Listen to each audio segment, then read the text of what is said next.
était bon et très très bon. Alléluia. Dans ta vie, les choses seront bonnes et très très bonnes. In your life, things will be good and very good in the name of Jesus. Alléluia.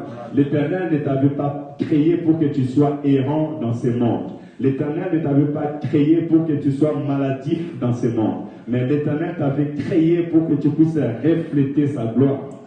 Alléluia. Amen. Et ce Dieu-là, il est celui qui vient encore t'encourager ce matin.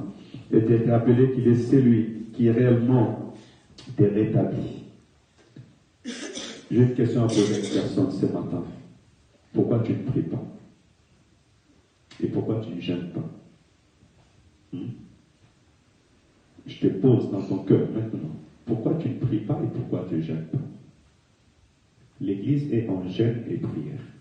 Et Dieu nous a attirés en jeûne et prière afin de travailler dans notre être. Alléluia. Parce que tu as besoin d'être restauré, guéri et rétabli. Alléluia. Et il y a des choses que la main de l'homme ne peut pas faire.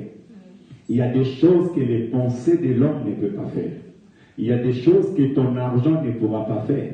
Mais seul l'Esprit de l'Éternel, lorsqu'elle vient entrer dans ta vie, elle commence à faire ces choses. Alléluia. Voilà pourquoi l'Éternel nous attire dans sa présence. Il y a même des esprits qui nous combattent. Et Jésus-Christ a dit, cette sorte des esprits ne sortent que par des jeûnes et des prières. Alléluia. Voilà pourquoi lorsque l'Esprit t'appelle aux jeûnes et aux prières, ne doute pas. N'écoute pas ta chair, mais écoute l'Esprit. Alléluia. Parce que si Dieu te dit jeûne et prie, ça veut dire qu'il t'a donné les capacités de jeûner et de prier.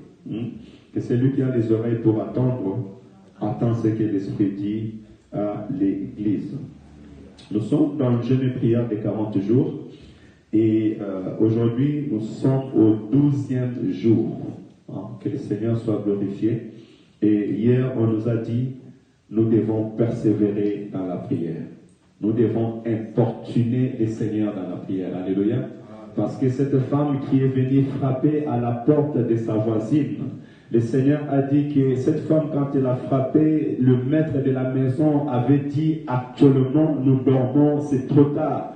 Mais la femme a continué à frapper et le Seigneur a dit, je vous assure, s'il ne va pas s'élever pour pouvoir donner quelque chose à cette femme, mais il se lèvera ou elle se lèvera pour arrêter ces dérangements. Alléluia. Tu as besoin de frapper à la porte du ciel. Et nous, c'est dans la prière, dans le jeûne et prière, en cherchant la face de Dieu, que nous allons attirer ce que nous espérons. Alléluia. Il est très important, bien-aimés. Les aigles montent dans la hauteur pour renouveler leurs forces. Les aigles commencent à frapper leur bec sur les rochers jusqu'à ce que le sang sorte. Enfin,